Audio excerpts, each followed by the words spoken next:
Hey everybody, welcome to homerecordingmadeeasy.com, visionrecordingstudios.com, and here on my YouTube channel. And today I'm going to start a little video series with the Raven here. This is the third video of the series I'm doing, this little mini documentary, if you will, about the use of the Raven MTI.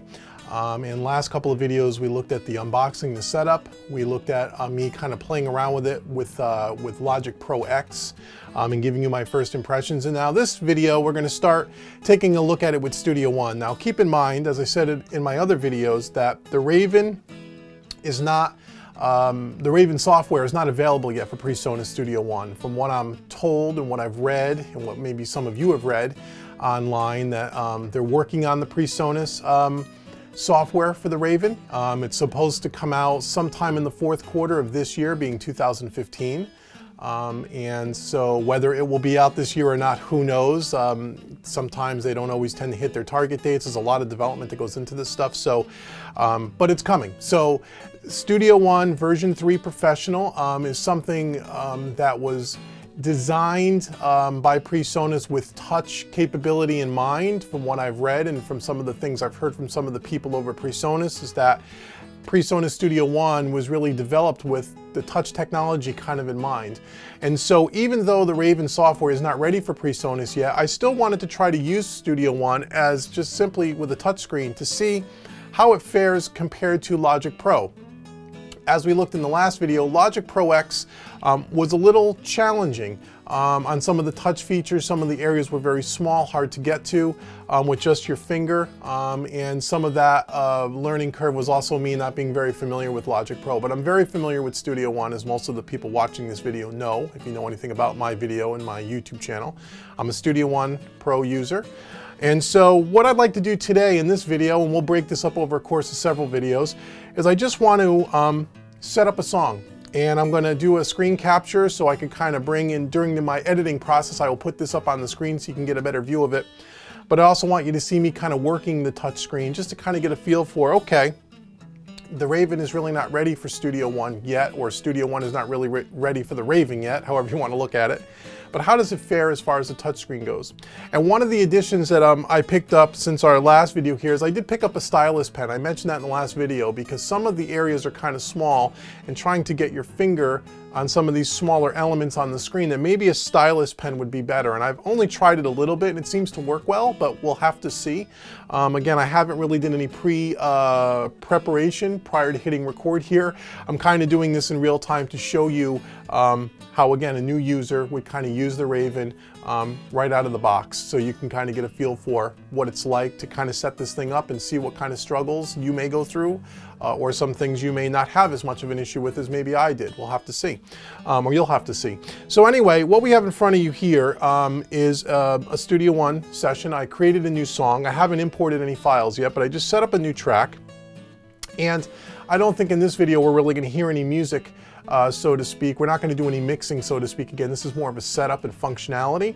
We'll get into that in the next few videos. I think this song I'm going to completely record and document me setting up, mixing, and mastering this one track, and it'll all be on YouTube. But for now, we're just kind of setting up.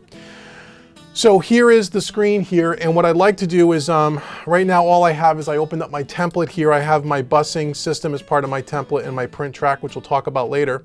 So let's go ahead and let's import some files into this. And what I'm going to try to do is try to keep my hand off the mouse as much as possible, or off the tracker ball, and try to do as much as I can with touch.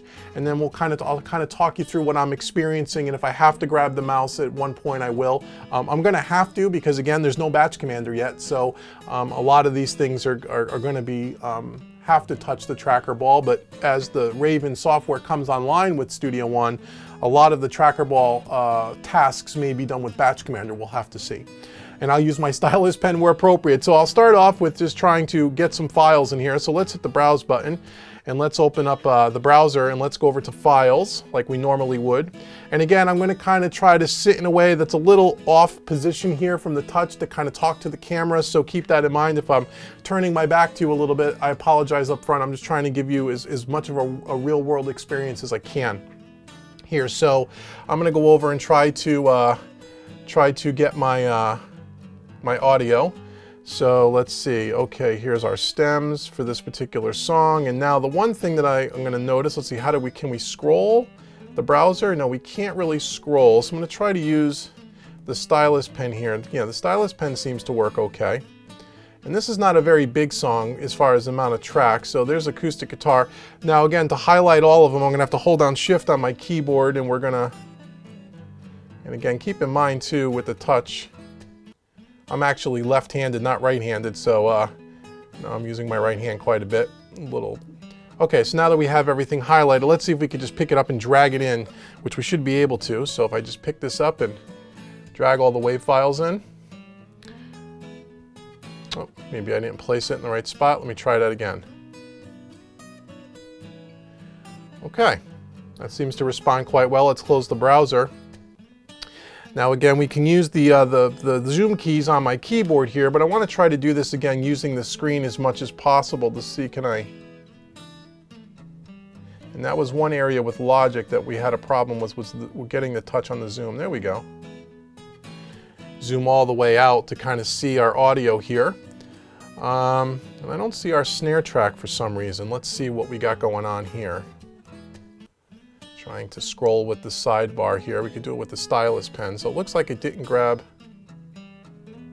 or it looks like something got a little disjointed here, probably the way I touched it. So the snare ended up on the tom track, which is kind of weird. Let's see if we can just drag this up. We can. Oh, there it is. Okay, the tom and the snare were on top of each other.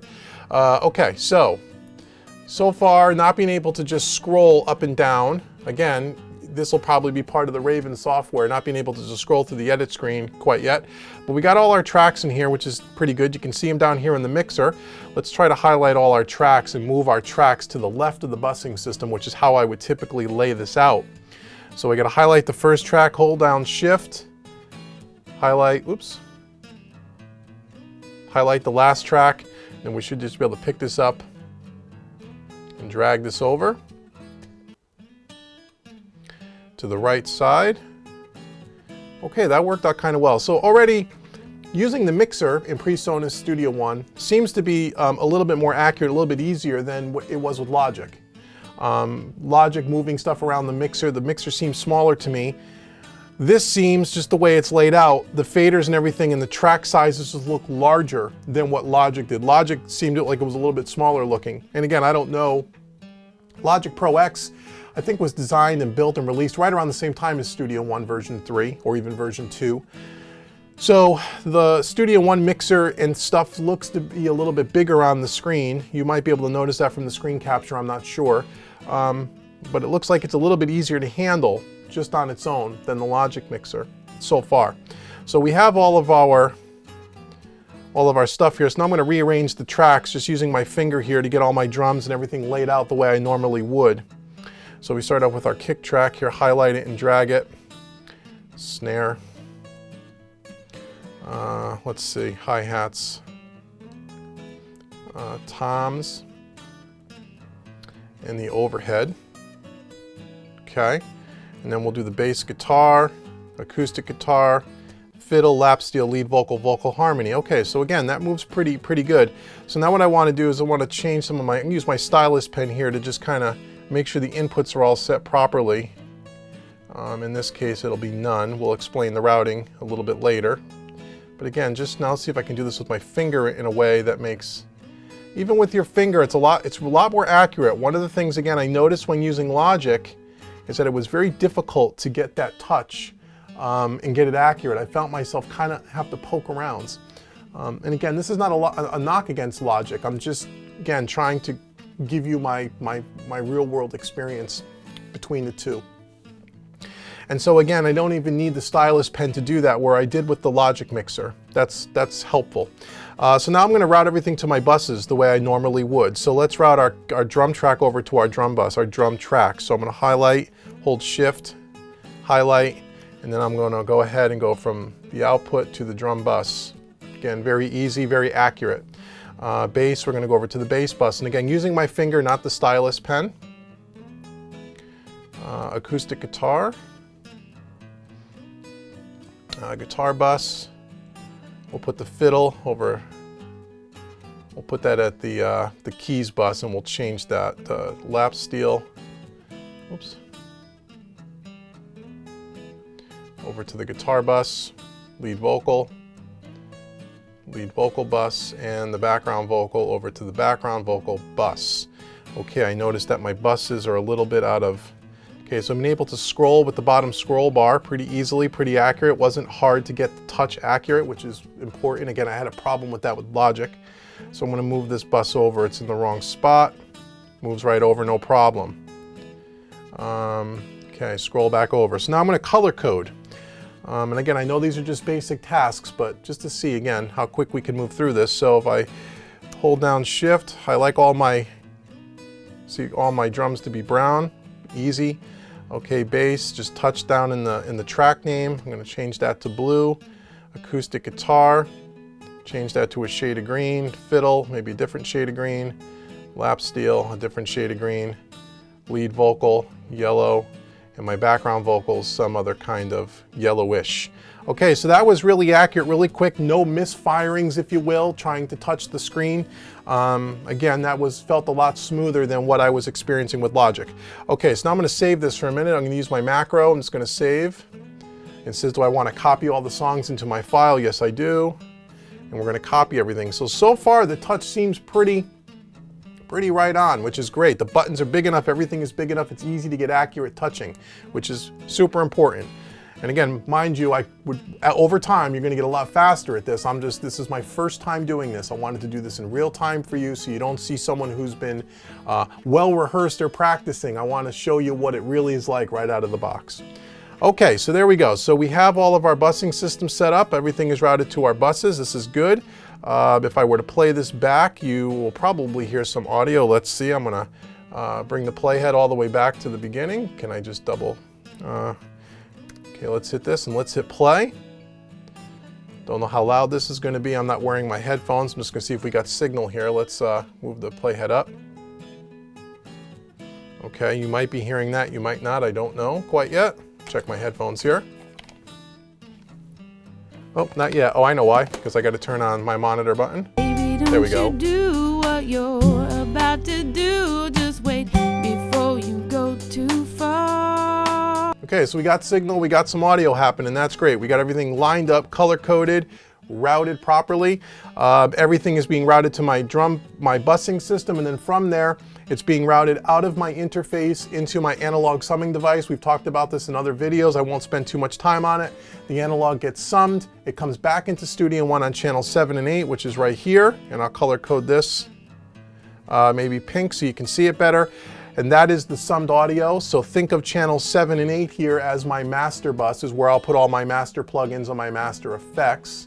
From the master on channel 7, 8 on the input, it will go over to my print track, which is here in red, and that is where my mix will finally print. And then from the red print track, it goes out the main outputs, which is my SPDIF outputs on my interface, which will come down here to the main outputs. Okay, so just to give you an overview. So now let's go ahead, before we do any editing, let's start adding some plugins and see how easy we can drag and drop plugins in here using touch.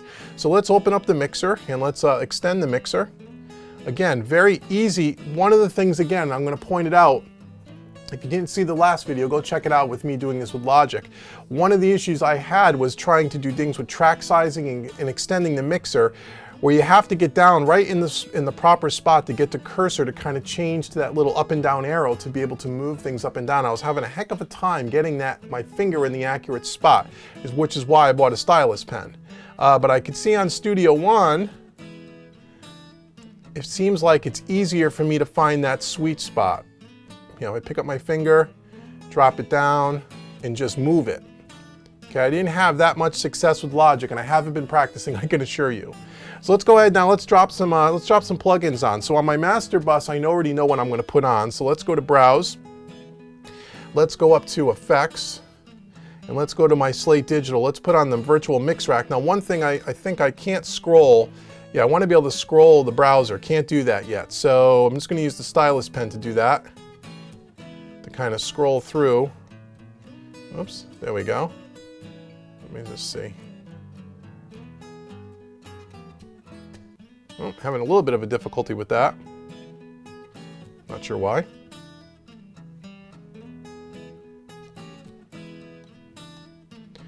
Oh, okay. Okay, so I'm on the virtual mix rack. That was a little funky. Let's just take that and drag that. Perfect. Okay, so now, again, just using my finger, no stylus pen, let's go ahead and let's put on the virtual mix bus. That's going to be my first one. And for this song, it's kind of an acoustic country tune. I don't know, let's pick a console. Maybe we will pick the Neve for this one. And we're going to group everything to group 1, so everything will go to the Neve. I'm going to deselect the in and out grouping. So there we go. So now let's close this top right hand corner. Again, pretty easy. The X is much bigger in the Presonus plugin than it is in the Logic Pro. Now let's go and do another plugin here. So I'm going to put on the FGMU by Slate Digital. Again, the one thing I don't like is I can't scroll easily up and down the browser. There we go. So you got to get, with the stylus pen, it's got to get a little bit of a touch. Let's do the FGMU. I'm going to use that as my bus compressor. Excellent. Again, pick it up, move it around. I'm just going to go to my favorite preset, which is glue, and then I'm going to tweak it in from there. So I'm going to turn down the makeup gain a little bit and turn down the threshold a little bit to start. Oops. There we go. From there, I'm going to go over to probably the virtual mix rack again at one point and put on, do this with the stylus pen this time. There we go. Should pop up here in a second if I did it right. Maybe I didn't. Let's do this. There we go. And we're going to put on the good old custom series lift. We're going to use that at one point. And then we're going to go to the virtual tape machine from there. Use my stylus pen to kind of scroll down. Okay, once you get it right in the corner there on the scroll bar, it does scroll kind of nice. It's just knowing where that touches. To do that with your finger, because you got to get so far in on the inside of the frame of the Raven that it's hard to do, but the stylus pen comes in handy for that. So now I'm going to take the tape machine and drag it right on there. We're going to start off, it's going to be on the half-inch track. We're going to go 15 IPS per second. We'll just keep that there for now.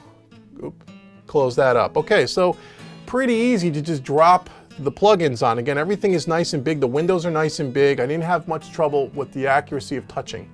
So now let's start off on our regular tracks now. So I know that I'm going to put a tape machine on every single one of my tracks as the first plugin. We're going to go on the 16 track mode. We're going to go on 15 IPS per second. And we'll close that. And then what I'm going to do is I'm going to put that on all my tracks. So if I highlight, hold down Shift, highlight, oops, didn't want that one. And then I'm just going to drag this from one to the other and it'll populate them all. So all the settings are the same. That's really cool. Again, cool. So now let's go ahead and the second plugin I'm going to use is a channel strip of some kind. So if we're using a Neve, I'm probably going to use the Universal Audio Neve 88RS. So let's do that. So let me go to my Universal Audio plugins.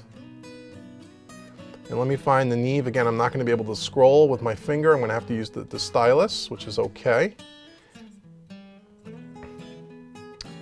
Okay, Neve 88RS channel strip, mono. Okay, let's drag that on here. Excellent, and there's the Neve 88RS. So I'm going to go ahead, I'm going to close this. I'll just use my finger to do that. And again, I'm going to highlight all the tracks here. I think the overhead's a stereo track, so I'm going to have to use a stereo version of that. Okay, no problem. Now let me get the stereo version of that and put it on the overheads. Again, no problem.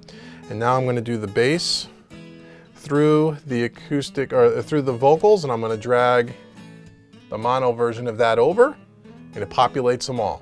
Okay, so what do I have here? So yeah, so that looks good. So now I'm going to do a save quickly. Okay, so easily, again, just feels like a much better touch experience than what I was having with Logic. Now some of it is, again, I'm much more familiar with Studio One and I feel much more comfortable in front of this layout than I do the Logic layout, but even so, the touching seems a lot more accurate, and it just seems, again, that everything seems like it's more blown up and out on the screen to where your finger doesn't have nearly as much of an issue to touch as I did with Logic. And again, I don't know if that's part of the design of Studio One, of what Presonus was going for when they were thinking about using this in a touch format at one point or another. Not sure. Okay, so that's all our plugins to get started. Let's go down to our buses and let me start off with a drum I always put a drum bus compressor, so let's just do that while we're here. Again, I'm going to use a Slate digital plugin for that, and I'm going to use, let me get my, my stylus out here. And it's a little tricky. There we go. And let's see. I'm going to use the FG gray, which is here. Perfect. Move it on the screen. I'm going to just do a quick 2-to-1 ratio here. Right? Yep, 2-to-1. We're going to do kind of a fast release. Dial that down, kind of a slower attack. And that'll be good as a starting point. Oops. As a matter of fact, let me just turn down the makeup gain. Well, the makeup gain's at 0. We'll turn it up about 2 dB at this point, because that's about all we're going to compress, really. Okay, let's do another save. Now, for our parallel compression tracks, I can add those later. We don't need to do that right now. So far, we've gone ahead and we've imported the audio. We've set up our mixer with the most commonly used plugins. And now what we're going to do in the next videos, I'm going to get into doing some editing on some of the tracks, cleaning up some of the tracks, doing fade-ins, fades-outs, see how that works and how that feels, again, from a touch perspective. And then we'll just jump in and we'll go ahead and we'll jump into the mix through the next 3 or 4 or 5 videos. We'll mix and we'll master this song, and you'll get a chance to see me play with the plugins, all with touch. And as you've noticed, I didn't touch the tracker ball once. I used my stylus pen to my finger and was able to get that done in pretty quick order. Yeah, not completely fluid yet, but I'm brand new to this. So let's cut this video here and we'll jump to the next video here and start working on some of the editing. So I hope this video was helpful. Again, this is kind of my little mini document series on the Raven, the MTI, and for a first-time user. And again, we're using it with Studio One version 3 Professional. For more information about home recording, tips, tricks, training, head over to homerecordingmadeeasy.com. And if you want some more videos or any other things, leave a comment below. Let me know what you want to see, and I'll try to demonstrate that as part of this document series. And for more information about my mixing and mastering services, you can always head out to visionrecordingstudios.com.